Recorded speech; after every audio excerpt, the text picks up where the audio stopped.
এমন একটা বিল বা সংশোধন, কনস্টিটিউশনাল অ্যামেন্ডমেন্ট এটা হাউসে আজকে ইন্ট্রোডিউস করিয়েছে, যেটা দেশের মানুষের জানা উচিত যে যে কোনো মুখ্যমন্ত্রী বা কেন্দ্রীয় মন্ত্রী বা রাজ্য সরকারের মন্ত্রী, তাকে যদি কোনো তদন্তকারী সংস্থা গ্রেফতার করে 30 দিন হেফাজতে রাখে, তাহলে 31তম দিনে তাকে মুখ্যমন্ত্রিত্ব অথবা সেই প্রদেশের মন্ত্রিত্ব থেকে ইস্তফা দিতে হবে।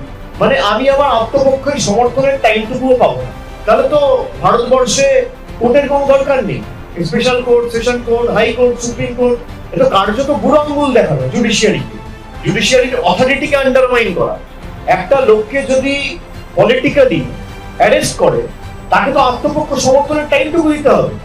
এই বিলটা একমাত্র আনা হয়েছে তার কারণই হচ্ছে বিরোধী যে রাজনৈতিক দল, সে রাজনৈতিক দলগুলো এবং তাদের যে নেতা কর্মী সমর্থক মানুষের হয়ে যারা প্রশ্ন করছে, তাদেরকে কি করে শেষ করে দেওয়া যায়, পলিটিক্যালি তাদেরকে অ্যারেস্ট করে জেলে ঢোকানো যায়।